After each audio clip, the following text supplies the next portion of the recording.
Baik, bismillahirrahmanirrahim. Assalamualaikum warahmatullahi wabarakatuh. Kita ketemu lagi di pertemuan 4B atau lanjutan dari pertemuan 4A mengenai solusi untuk persamaan nonlinier.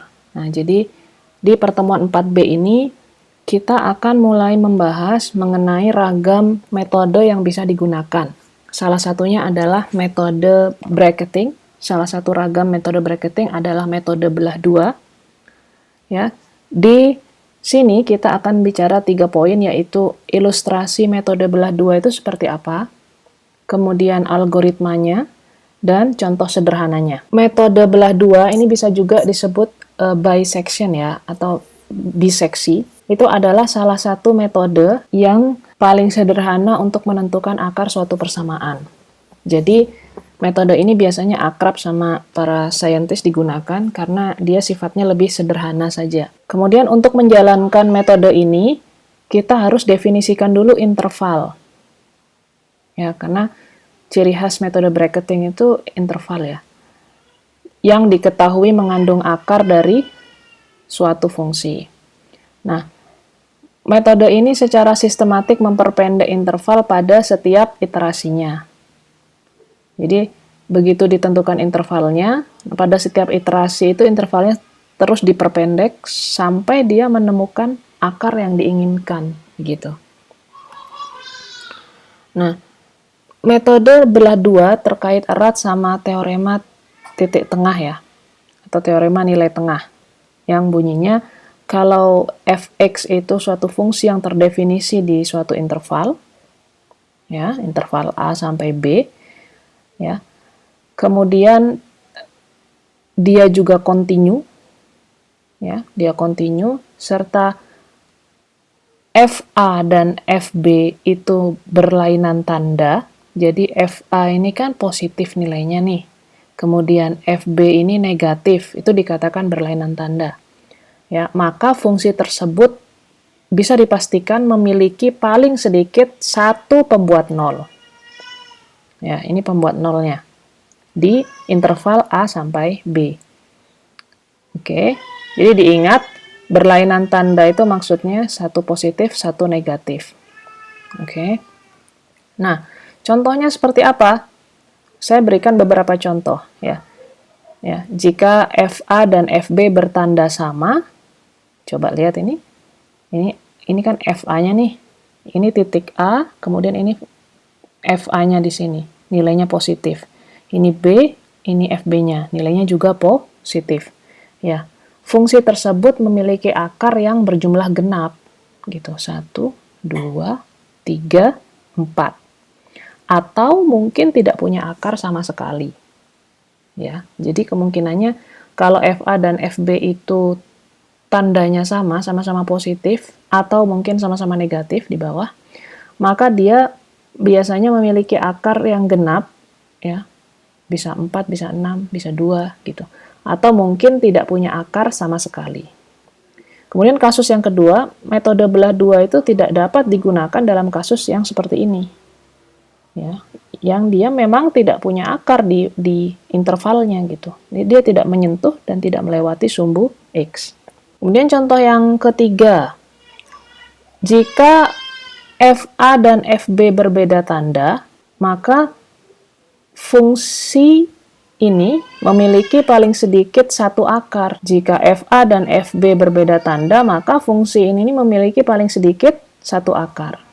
Jadi, A-nya di sini, FA-nya di sumbu positif, kemudian B di sini, kemudian FB-nya di bernilai negatif, karena dia ada di sumbu Y yang negatif. Oke, maka bisa dipastikan dia memiliki paling sedikit satu akar. Akarnya di sini, di interval A sampai B. Nah, metode belah dua dapat digunakan nih untuk kasus yang seperti ini dan seperti ini. Yang penting dia beda tanda aja di intervalnya itu. Nilai fungsinya ya, bukan nilai X-nya, tapi nilai fungsinya. Ingat, bedakan ya. Harus beda tanda. Oke. Baik, dari pengantar tadi maka kita bisa tetapkan asumsi. Ya, ada 3 asumsi penting yang harus dipenuhi jika kita ingin menerapkan metode belah dua. Apa saja asumsi itu? Pertama, kita harus punya interval. Oke, kita harus punya interval. Kemudian yang kedua, fungsi yang akan kita cari akarnya itu harus kontinu di interval yang kita tetapkan. Kemudian yang ketiga, nilai fungsi dari interval kita, ya, yaitu FA dan FB. Ingat nilai fungsinya ya, fungsi yang dievaluasi di titik interval yang kita tetapkan itu harus berbeda tanda. Ya, maka kalau asumsi ini dipenuhi, maka sudah pasti kita bisa menjamin keberadaan akar di interval tersebut sehingga kita bisa menjalankan metode biseksi ini atau metode belah dua. Oke. Nah, algoritmanya seperti apa? Ya, tentu kita algoritmanya sesuai dengan asumsi yang kita pahami, kemudian sesuai dengan teorema atau ini, teorema nilai tengah yang tadi kita pelajari. Ya. Pertama, algoritmanya itu asumsinya harus dipenuhi dulu, harus ada intervalnya, kemudian harus dipenuhi bahwa FA dan FB berbeda tanda, sehingga kalau dia dikalikan, dia selalu bernilai negatif, kurang dari 0. Ya, coba kita pahami ya, maksudnya ini apa? Kalau suatu nilai itu berbeda tanda, positif dan negatif, kemudian dikalikan, maka pasti hasilnya negatif. Tapi kalau sama tandanya, misal sama-sama positif, maka pasti hasilnya lebih dari 0. Ya, pasti hasilnya positif. Kalau negatif kali negatif, berarti hasilnya positif, maka tidak memenuhi asumsi ini. Sehingga untuk menjamin keberbedaan tanda itu, kita harus mengalihkan dia. FA dikali FB, dia harus selalu kurang dari 0. Nah, algoritmanya kita masuk ke perulangan. Pertama, hitung titik tengah. Kita kan tadi sudah punya interval ya. Hitung titik tengah, kita namakan dengan C. Cara menghitungnya adalah A ditambah B dibagi 2. Itu kita namakan C. Setelah ketemu C, maka kita menghitung FC. Dari mana, Bu? Ya, dimasukkan saja C ini ke fungsinya. Gitu. Kan kita sudah punya fx, maka fc adalah fungsi yang menjadi permasalahan kita yang dievaluasi di titik C. Kemudian kita evaluasi yang ketiga, jika FA dikali FC bernilai negatif, maka bentuklah interval baru.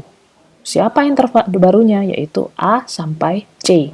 Kalau tadi intervalnya A sampai B, maka kalau FA kali FC itu negatif, maka tidak lagi AB, tapi sudah AC. Tetapi jika FE dikalikan FC itu bernilai positif, ya, maka interval barunya adalah C sampai B. Ya, ini ilustrasinya. Ya, ini ilustrasinya ya. Kalau FC ya, FC kali FA itu negatif, maka ini interval barunya. Tapi kalau FC kali FA ya, FC kali FA itu positif, maka C sampai B lah interval barunya. Ya, kemudian akhiri perulangan. Kemudian ini ilustrasi metode belah dua supaya kalian punya gambaran sedikit ya. Ini A0 sampai B0, ini interval awalnya. Kemudian dibagi 2, A1. Ya. Kemudian dibagi 2 lagi, A2. Bu, kenapa dibagi 2 laginya kok enggak di sini? Karena ingat, lihat ini, FA1 sama FA0, tandanya sama-sama positif. Maka nggak bisa kalau di sini. Tentu yang bagi 2-nya lagi di sini. Nah, oke. Nanti kalau dibagi 2 lagi di sininya, bukan di antara sini, karena dia sama-sama positif. Oke, kira-kira ilustrasinya seperti itu. Ini juga ilustrasi yang bisa membantu kalian mungkin. Kalau saya lebih nyaman lihat yang ini. Oke, ini maksudnya mungkin ini interval awalnya ya, harus berbeda tanda. Oke, kemudian ini dibagi 2 ya, dia tidak ke sini karena dia sama-sama positif, tapi dia ke sana. Ingat, ini hanya ilustrasi ya, tidak selalu dia bergeraknya ke kanan, tapi bisa juga ke sini, asalkan dia beda tanda aja. Kemudian dibagi lagi, karena dia sama, maka dia tidak ke sini, tapi ke sana, ya ke kiri. Dan seterusnya, sampai intervalnya mengecil dan mengurung si akarnya, gitu. Kemudian ini diagram alir, ya. Di diagram alirnya kurang lebih seperti ini. Metode belah dua itu kita definisikan dulu interval, dan kita definisikan dulu epsilon. Epsilon itu adalah nilai toleransi mau seberapa dekat akar yang kita hitung dengan metode ini dengan nilai yang sebenarnya, gitu ya. Kemudian kita hitung FA dan FB, kita namakan UV, ya, kita namakan UV. Kemudian kita hitung titik tengahnya. Oke, kita hitung titik tengahnya, kita namakan W. Ya, titik tengahnya adalah C, kemudian fungsi C kita namakan W. Kemudian dites, kalau U kali W ya negatif, ya kalau yes, kalau negatif, maka kita ganti B, kita ganti C, ya V kita ganti dengan W. Oke, kalau positif ya atau no, maka A kita ganti dengan C dan U kita ganti dengan W. Ya, itu akan terus berulang. Ya, kita tes apakah errornya atau B minus A per 2-nya adalah kurang dari epsilon. Ya, kalau tidak, maka kembali ke sini dihitung ulang. Kalau iya, maka dia berhenti. Epsilon ini biasanya kita tetapkan sendiri ya, seberapa kecil dia gitu. Ya. Saya kira sampai di sini dulu untuk memberikan kalian gambaran awal mengenai metode belah dua. Di pertemuan selanjutnya kita akan membahas secara detail tentang contoh ya. Contoh-contoh real bagaimana metode belah dua diterapkan.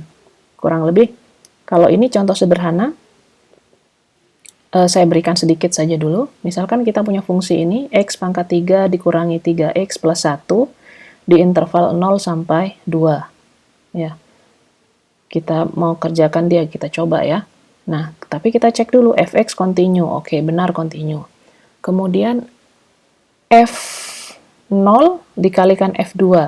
Kita masukkan 0 ke sini. 0 pangkat 3, 0. Minus 3 kali 0, 0. Ditambah 1 berarti nilainya 1. Kita masukkan 2 ke sini. 2 pangkat 3, berapa? 8. Ya. Dikurangi 3 kali 2, 6. Ditambah 1, hasilnya 3. 1 kali 3 positif. Ya, maka dia tidak memenuhi asumsi. Asumsi tidak terpenuhi dan metode belah dua tidak dapat digunakan. Tapi kalau intervalnya diubah, misalkan 0 sampai 1, ya tidak lagi 0 sampai 2. Nah, maka kita cek, kita masukkan 0 ke sini. Nilainya 1, kita masukkan 1 ke sini, nilainya negatif 1. Maka ketika dikalikan, dia bernilai negatif dan dia kurang dari 0. Sehingga asumsi awal terpenuhi dan metode belah dua dapat Anda gunakan.